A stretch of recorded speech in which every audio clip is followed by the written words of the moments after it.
Fala galera, bora para a sala de aula? Bom, hoje nós vamos falar sobre dois povos da Antiguidade Oriental que se tornam muito importantes até para os dias atuais. O primeiro grupo de povoamentos que nós vamos falar, o primeiro povo que nós vamos falar, são os fenícios. Os fenícios se tornam bastante interessantes porque tem uma série de lendas a respeito deles, de que eles teriam sido um dos primeiros grupos a chegar aqui na América antes mesmo das grandes navegações, que eles teriam viajado todo o mundo, E por que cria-se essa mística ao redor dos fenícios?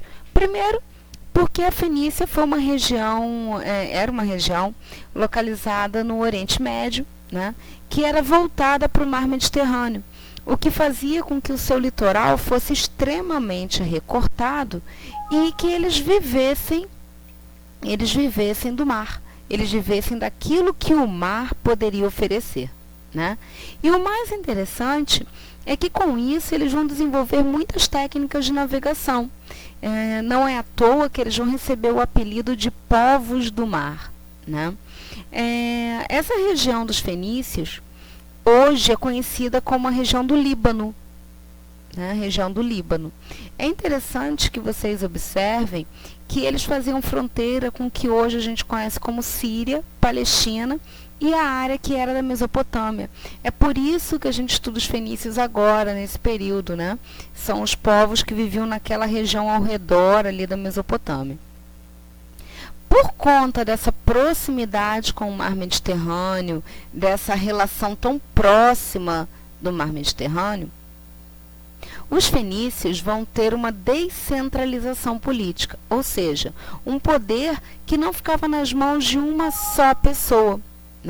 Era um poder chamado mais de plutocrática, ou seja, em que você tem uma elite financeira controlando a política, controlando a economia, não tendo um poder centralizado, não tinha uma única pessoa, não tinha um rei, um imperador, algo do tipo. Eles estavam organizados em cidades-estado, ou seja, cidades independentes, que possuíam suas leis, sua própria organização política, sua própria organização religiosa. Por que eu digo que todos esses povos, mesmo vivendo separadamente, eram considerados fenícios? Porque para considerar um povo, eu tenho que pensar na sua história. Então, eles tinham uma história em comum, eles tinham uma língua em comum e tinham divindades em comum. Embora o culto a essas divindades, desculpa gente, meu computador tem hora que aparece essas coisas, o culto a essas divindades seja diverso de acordo com a cidade-estado que a gente está falando, Essas cidades-estado, a gente tem algumas que se destacam, Eu separei 4. Ugarit, Byblos, Sidon ou Sidon e Tiro. Essas seriam as principais cidades. Se vocês olharem aqui no mapa, tem esse mapa aqui, estão vendo o cursor? Elas ficavam mais ou menos nessa região, Agora, como eu falei, eles se destacaram principalmente pela navegação. Com isso, eles vão ter um amplo comércio e ações de pirataria, É interessante, falar sobre a questão do comércio em relação aos fenícios, porque eles faziam como eu vou falar para vocês? Eles tinham relações comerciais com todas essas regiões ao redor do mar Mediterrâneo. Tanto que eles vão criar colônias fenícias fora do seu território, Aqui, para vocês terem uma ideia, olha, essa região aqui, todas essas bolinhas em coral que vocês estão vendo, são parte das metrópoles fenícias, são, na verdade, colônias fenícias fora do território. Esse é o território da Fenícia, Esse aqui que eu estou circulando. Essas setas em azul são as rotas comerciais que eles faziam, principalmente por mar, mas em alguns momentos por terra. E essas bolinhas em coral são exatamente as metrópoles que eles criaram. Para vocês terem uma ideia, na região onde hoje nós temos a Tunísia, eles criaram uma metrópole que vai ser conhecida como Cartago, ou Cartago, né? Que existe até hoje. Na Espanha, a região de Málaga, né? De Málaga, é uma região que tem influência dos fenícios. A região de Ibiza, também na Espanha, a região de Cartagena, né? E na Itália, vocês têm a área de Palermo, né? A região de Palermo, que fica mais ou menos onde hoje é a Sicília. Então, são áreas que tiveram influência profunda dos fenícios. Por quê? Os fenícios faziam compra e venda de materiais ao redor do mundo, principalmente voltados para a madeira, o vidro. Eles trabalhavam com vidro de uma maneira assim espetacular, e não é fazendo potinho ou copinho ou prato, como a gente conhece a maior parte dos vidros hoje, né? A gente pensa em vidro, a gente pensa logo num pote, num copo, num prato, mas o vidro era usado até mesmo para fazer esculturas. Se vocês pesquisarem no YouTube, procurem assim, esculturas de vidro, vidro soprado, né? Vocês vão ver cada coisa espetacular. Muranos, procurem assim, muranos. Vocês vão ver cada coisa espetacular, tá? Mas os fenícios não se caracterizaram só pela madeira e pelo vidro, mas também pela púrpura. A púrpura era retirada de um molusco, um bichinho da mesma família da lula, do polvo, né? Lembra do lula molusco, do Bob Esponja? Então, o molusco é da mesma família da lula, do polvo, né? Das ostras. Esse molusco, ele tem uma tinta, igual a lula, né? Tem uma tinta. A tinta da lula é preta, né? Bem escura, é usada para defesa dela. A tinta retirada desse molusco é vermelha, mas é um vermelho diferente, daí o nome púrpura. E ela era usada especialmente para tingir roupas, principalmente roupas da realeza. Os gregos compravam muita púrpura dos fenícios. Além disso, vocês vão ver mais à frente, em Idade Média, que os grandes reis vão começar a usar a púrpura também. Só depois, nas grandes navegações, que vocês só vão ver lá no finalzinho do 7º ano, é que vocês vão ter a ideia de que vai ser substituída por um outro material que dava a mesma cor. Mas aí é lá na frente, tá? Vamos mais à frente aí. Outra coisa que os fenícios também se destacam é na cunhagem de moedas. Moeda a gente não fala que é fabricação, não. A gente usa o termo cunhagem. A moeda não é fabricada, ela é cunhada, né? Então, a cunhagem de moedas começa a ser feita pelos fenícios aproximadamente no ano 700 a.C., né? E isso é interessante porque eles vão usar metais como o ouro e a prata, vão derreter, colocar num molde, e a partir daí eles vão utilizar para comprar e vender mercadorias, tá? Isso é bem interessante. Outra coisa importante em relação aos fenícios é em relação à sua religião, tá? Os fenícios eram, como eu falei, eles viajavam muito. Então, eles assimilaram muita coisa de outras culturas. Então, a religião fenícia, ela tinha uma mistura muito interessante de religiosidade não só originária da Fenícia, mas também de outros povos. Eles eram politeístas, né? Ou seja, como eu já expliquei para vocês, politeísta vem de poli, muitos, teísta vem de theos, deuses, né? Deus ou deuses. Então, muitos deuses. Então, eles eram um grupo que tinha vários deuses, e cada uma dessas divindades era associada a um elemento da natureza, como, por exemplo, chuva, vento, montanha, árvore, fogo, tá? E cada cidade, como eu falei antes, cada cidade-estado tinha um deus principal que era cultuado sob a orientação dos sacerdotes, tá? Uma outra coisa interessante, que eu acho que é o maior, o IPC, né, o importante pra caramba que vocês têm que marcar aí, é o alfabeto, né? Por que o alfabeto? O alfabeto fenício tem uma origem bem interessante. A maior parte dos historiadores acreditam que o alfabeto fenício tenha surgido a partir de uma necessidade comercial. Como assim? À medida que as atividades comerciais, principalmente as atividades marítimas, aumentavam, crescia uma necessidade de desenvolver símbolos para auxiliar no registro de entrada e saída de mercadoria, bem como assim, o registro do fluxo de caixa, né, entrada e saída de dinheiro.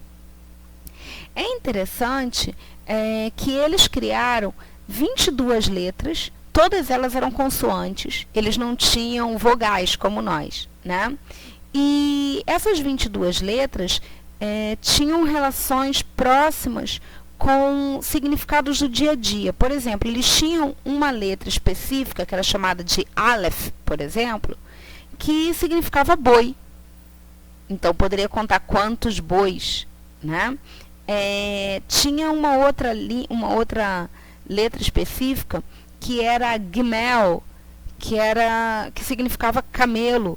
Ou seja, você podia dizer quantos camelos você vendeu ou comprou, né? E isso é interessante.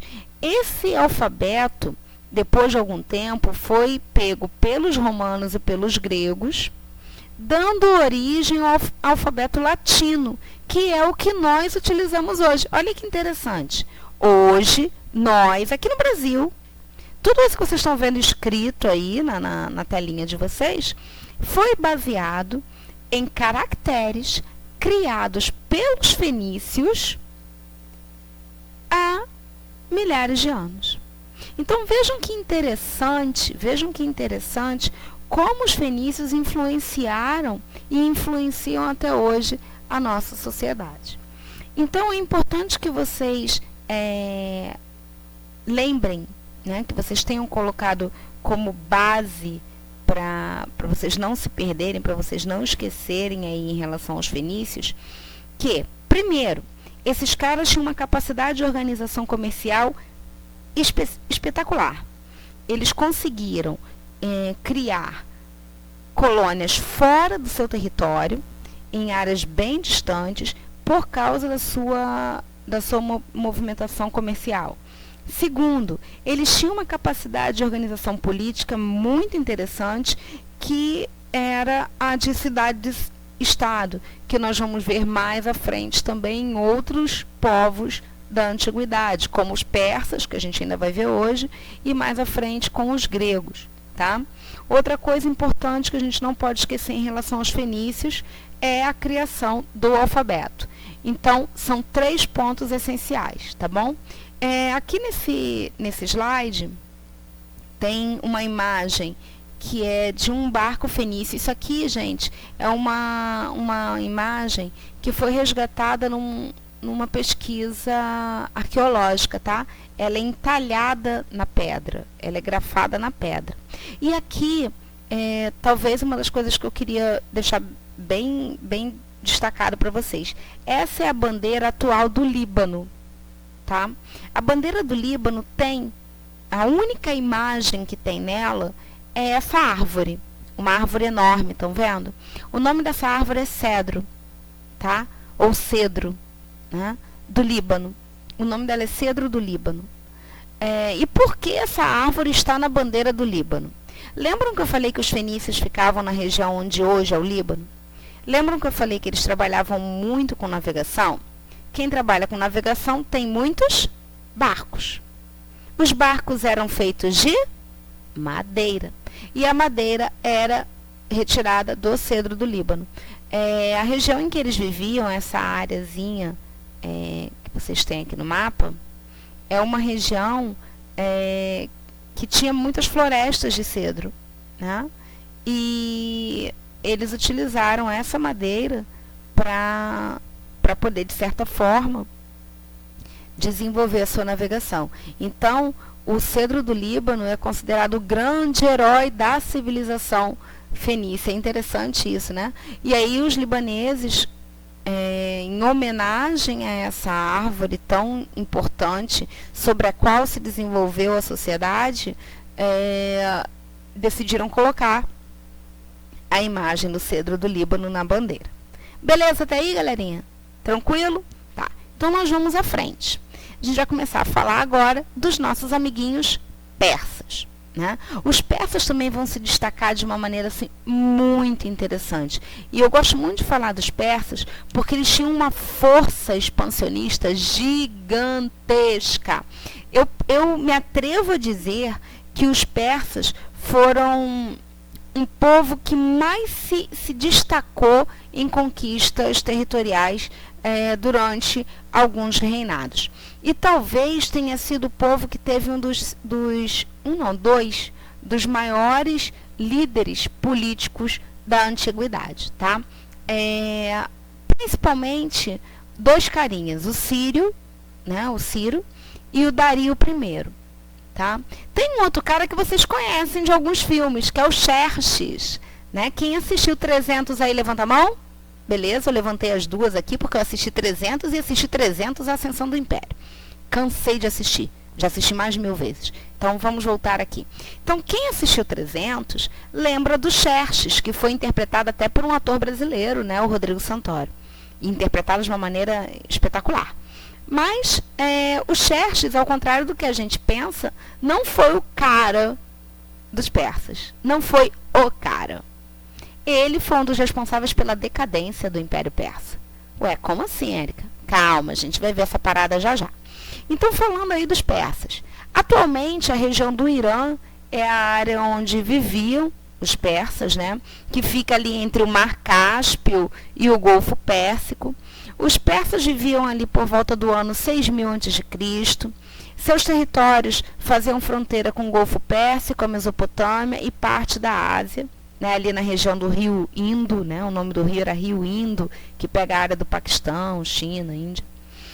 Provavelmente esses caras descendiam de tribos nômades, tá, que foram oriundas da Ásia Central e de onde a gente conhece hoje como sul da Rússia. Né? E por volta do ano 2000 a.C., os persas se consolidaram na região. Eles viviam sempre em constante tensão porque eram atacados constantemente por povos da Mesopotâmia. Povos que vocês já ouviram falar, como os assírios e os caldeus. Esses povos dominaram a Pérsia durante muito tempo. Tá? Os assírios e os caldeus dominaram a Pérsia por muito tempo. Mas a relação de dominação mais conhecida na história dos persas foi a relação com os medos. Medos? Sim, medos. O nome dos caras era Medo. Mas não era medo por ter medo, não. É porque eles ficaram na região média, na área média, na região de Passárgada, Persépolis, ali entre a Babilônia e o que a gente conhece hoje como o Irã. Por isso que é chamado de Medo, tá? O povo que vivia ali.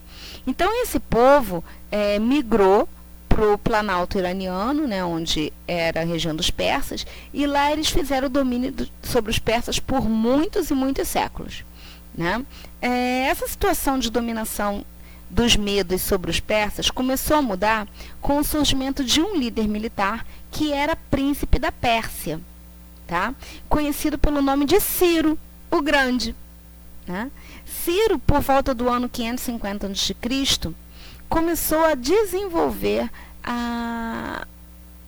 como eu vou falar para vocês, a questão militar dos persas, tá? Fazendo com que eles derrotassem os medos e unificassem os reinos. Então, ao invés de existir o reino persa e o reino medo, houve uma união desses dois povos, como eu coloquei aí para vocês, medos mais persas. A partir daí, os persas se tornaram o maior império da antiguidade oriental, ICIPC. Tá? Eu tenho dois, então, que vão se destacar nesse momento, dois líderes. O Ciro, que vai ser responsável pela unificação da Pérsia e pela expansão territorial da Pérsia, tá? E Cambises, que também vai continuar essa expansão territorial mais à frente. Cambises, na verdade, Cambises II, ele assume o governo em 529 a.C., após a morte de Ciro, né? Ele era filho de Ciro, e dá continuidade política a essa expansão, tá? Ele, inclusive, vai conquistar o Egito. É interessante isso, porque ele vai conquistar o Egito no ano 525 a.C. o norte da África, boa parte do Oriente Médio, regiões com muitos rios, né, vão ser tomadas pelos persas. É importante, gente, lembrar que tanto Ciro como Cambises expandiram de tal forma o domínio persa que esses caras dominaram regiões como a Mesopotâmia, a Fenícia, a Palestina, o Egito, parte da Grécia e uma parte da Índia. Vou repetir as áreas que esses caras dominaram, tá? Tanto Ciro como Cambises. Vamos lá, eles dominaram Mesopotâmia, Fenícia, Palestina, Egito, parte oriental da Grécia, uma parte da Índia. Esse império persa só vai começar a cair de verdade, começa com Xerxes, né? Mas ele tem sua queda verdadeira quando Alexandre o Grande, que a gente vai ver mais à frente, liderando os macedônios, vai invadir a região da Pérsia no ano 330 a.C. Mas até lá, a gente vai ter uma história persa assim, espetacular, tá? E aí a gente chega num cara que particularmente eu acho assim incrível na sua forma de conduzir o Império Persa, que foi Dario I. Dario I assume o poder em 522 a.C. e fica conhecido pela sua grande capacidade de administração e habilidade política, tá? Por quê? Ele vai fazer algumas coisas importantes. Eu não coloquei escrito aí nessa primeira parte, mas é importante vocês saberem. Ele vai dominar muitas regiões, mas ele vai criar uma forma de dominar um pouco diferente. O que a gente está acostumado até aqui? O cara chega, domina o território e faz com que aquele povo dominado comece a agir como os seus dominadores, deixando de lado toda a sua cultura, deixando de lado sua história, deixando de lado a sua religiosidade e sendo obrigado a viver da maneira que seus dominadores querem. Não é assim que a gente está acostumado a ver? Pois bem, Dario pensou diferente. Ele pensou o seguinte: quando eu domino, se eu obrigo esse carinha que eu estou dominando a agir da maneira que eu quero, eu vou criar mais inimigos. Eu vou fazer com que esse povo se revolte contra mim. E não era isso que ele queria. O que ele faz, então? Ele decide que ele agiria diferente. Ele não iria dominar e obrigar esses caras a seguir os padrões persas.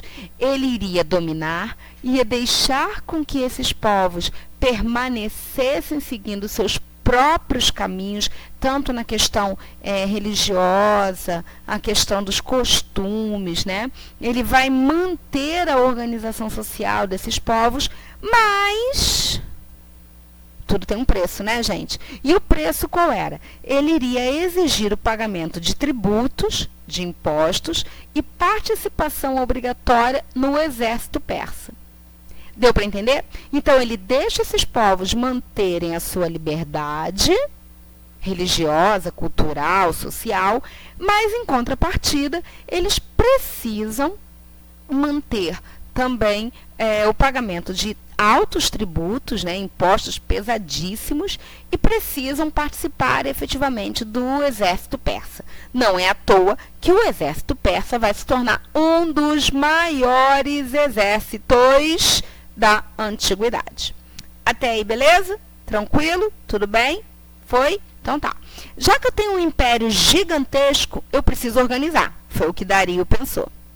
E aí Dario começou a pensar, como é que eu vou organizar essa parada? Ele teve uma sacada assim espetacular.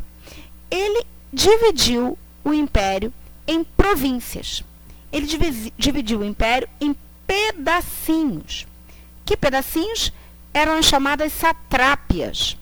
As satrápias eram 23 ao todo, tá? Em que cada uma era administrada por um sátrapa, que era o responsável por recolher os tributos, mandar esse tributo para o imperador, era o responsável por fazer os censos, ou seja, saber quantos existiam naquela região. Era o cara responsável por organizar a satrápia. E aí, ele ficou, digamos assim, conhecido também, esses caras, né, ficaram conhecidos também como olhos e ouvidos do rei. Eram os caras que observavam como funcionava o sistema e se estava tudo correndo bem. Outra coisa que o Dario vai criar e que é bem interessante, ele cria a primeira moeda de uso internacional, que era o chamado dárico. Como funcionava isso? O dárico era moeda única usada pelos persas. Então, por mais que você tenha 23 satrápias, todas elas têm a mesma moeda, todas elas têm o mesmo dinheiro, né? Como no Brasil a gente tem 20 e tantos estados, né? 26 estados, e os 26 estados usam a mesma moeda, que é o real, não é isso? Então, eu tenho R$2 aqui, eu vou ter R$2 também lá no Acre, não importa. A mesma coisa era o dárico, ele funcionava em toda a região. E ele acabava funcionando também de forma internacional, porque o Império Persa, lembra que ele ocupou muitas áreas que não faziam parte originalmente do Império? Então, esse dinheiro também era aceito fora do Império Persa. Até aí, tudo bem? Tranquilo? Tá. Além disso, Dario vai pensar o seguinte, bom, o Império é muito grande, eu preciso ter facilidade de locomoção de uma satrápia para outra e preciso levar mercadorias de um lado para outro. Como eu vou fazer isso? Criando uma rede de estradas. E isso é uma parada muito legal. O cara já naquela época criou uma rede de estradas pavimentadas, que facilitavam o transporte de mercadorias, evitando que essas mercadorias se quebrassem pelo caminho, evitando que essas mercadorias se perdessem pelo caminho, o que gerou mais lucro, né? Gerando mais lucro, acaba gerando muito mais impostos, né? A gente sabe disso. E ele também vai criar uma rede de comunicação. Mal comparando, a rede de comunicação é muito parecida com o que a gente conhece hoje como Correios. Sabe? Em que você tem a central que distribui as correspondências. Né? Você tem a central do correio lá no centro do Rio. Essa central distribui para as várias áreas, São João, Caxias, Nova Iguaçu. E ali naquelas mini centrais, distribui para as ruas que o carteiro entrega na casa da gente as nossas cartas, as nossas contas, né?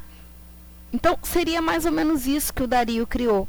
Ele criou uma rede de comunicações que facilitava a cobrança de impostos, principalmente, mas também facilitava as relações comerciais. Até aí, tudo bem, gente? Tá. Chegando no Xerxes. Xerxes vai marcar a decadência do Império Persa. Por quê? Ele vai ser responsável pelas guerras médicas. Guerras médicas, gente, não eram entre médicos, não. Era na região do meio, dos povos do meio. Lembram disso? Os medos, né? Na região dos povos do meio. Essas guerras vão ser principalmente contra os gregos. Por isso que vocês têm o filme 300. Tá? Por isso que existe o filme 300, que fala da Batalha das Termópilas, que foi entre os persas, tá? E os nossos amiguinhos da Grécia. Ok? Os espartanos, a princípio, e depois você tem o envolvimento de toda a Grécia nas batalhas seguintes. Até aí, tudo bem, galera? Por que o Xerxes vai ser caracterizado pela decadência? Porque ele começa a usar toda a grana que foi acumulada ao longo do reinado do Ciro, do Cambice e do Dario, ele vai usar em batalhas. Então, é lógico, de onde sai e não entra mais, acaba esvaziando, não é assim? Se você enche uma bacia de água e só vai tirando e não bota mais água, a bacia vai esvaziar, não é assim? A mesma coisa com o cofre do governo. Se eu encho o cofre e depois só vou tirando e não vou colocando mais, o que entra eu uso ao invés de fazer uma economia, é óbvio que vai acabar. Tranquilo? Bom, aqui vocês têm um mapa, para vocês terem uma ideia, das conquistas de cada um, tá? Aqui você tem essa área aqui são as conquistas do Ciro, em verde. Estão vendo, gente? O Ciro se espalhou pra caramba, assim. O cara era muito massa nessa parada de domínio de território. Ele era muito bom, tá? Além disso, eu tenho as conquistas de Cambises aqui, que ele conquistou o Egito. Estão vendo? Olha o rio Nilo aqui, pleníssimo. Aqui o delta do Nilo, tá? E as conquistas de Dario, onde ele pega parte da Grécia, tá? Parte da Grécia. E aqui vocês têm a parte também que Dario vai conquistar, que é a região próxima à Índia, beirando o rio Indo, tá? Beirando o rio Indo. Beleza até aqui? Tranquilo? Então, vamos adiante. Aqui vocês têm as divisões das satrápias. Não precisa tentar entender isso agora, não. É só para vocês terem uma ideia como funcionavam as satrápias. Cada pedacinho desse aqui, ó, coral, é uma satrápia, tá bom? Aí você tem a Sácia, Gandhara, Bactriana. Não é bacteriana, não, gente, é bactriana. A própria Pérsia, a área média, a região da Síria e da Palestina, a região que ocupava ali o Egito e parte da Líbia, né? Então, vocês têm aqui as satrápias. Beleza até aí? Tá. Como eu falei para vocês, eles não influíam nos costumes dos dominados, cobravam tributos e exigiam a integração ao exército. Tinha uma economia muito voltada para a questão agrícola, né? Eles eram muito voltados para a questão agrícola e trabalhavam num sistema de servidão coletiva. O que é isso? Não é escravidão. Não é escravidão. O sistema de servidão coletiva é quando o povo, em um determinado dia da semana ou determinados dias da semana, trabalha exclusivamente para o governo, sem receber nada em troca, mas não é todo dia. Tá bom? Isso é servidão coletiva. Uma coisa interessante sobre os persas é a religião deles, né? Que é uma religião dualista. É muito interessante. Essa religião dos persas tem dois nomes, né? Ela é conhecida como zoroastrismo ou como mazdeísmo, né? E por que ela é considerada dualista? Ela tem a ideia do conceito de dualidade, ou seja, a existência do bem e do mal, né? Seria basicamente uma divindade do bem e uma divindade do mal. Essa divindade do bem era chamada de Hormuz Mazda e a divindade do mal era chamada de Arimã. Se vocês pararem para pensar, lembra um pouco as ideias do próprio cristianismo com a visão de uma divindade do bem, que seria o Deus do cristianismo, e uma divindade do mal, que seria a personificação do demônio. Além disso, a conduta da pessoa em vida determinaria se ela estaria mais ligada a Hormuz Mazda ou a Arimã, ao bem ou ao mal. E a partir daí diria se o espírito daquela pessoa, posteriormente à morte, seguiria para o paraíso ou para o inferno. É bem interessante, tá? Existe um livro chamado Zen de Avesta, que é o livro sagrado dos persas, que foi feito pelo Zoroastro, né? Pelo profeta Zoroastro, que foi o grande nome do zoroastrismo, né? É interessante que nesse livro tem os princípios do zoroastrismo. E os persas não aceitavam politeísmo. Como eles eram dualistas, eles tinham essas duas divindades, ponto. Não tinha politeísmo e não tinha sacrifícios, nem humanos, nem animais, como a gente já viu em muitos outros povos. Por isso que eu falo que a religiosidade persa era bem diferente daquela que a gente está acostumado a ver dos povos do Oriente. Beleza até aí? Bom, galera, então, o que a gente tem que lembrar de IPC aí dos persas? A criação do sistema financeiro, com a criação do Dárico, a criação do sistema de sapátrias, né? A expansão territorial de Dario, a força com que Dario vai dominar através de uma pseudo-liberdade, uma suposta liberdade do povo, essa não influência, né, nos costumes dominados, e a dualidade da sua religiosidade. Beleza? Então, fiquem bem, se cuidem, lavem as mãos, usem máscara, usem álcool gel, não saiam, fiquem em casa e a gente se vê logo logo.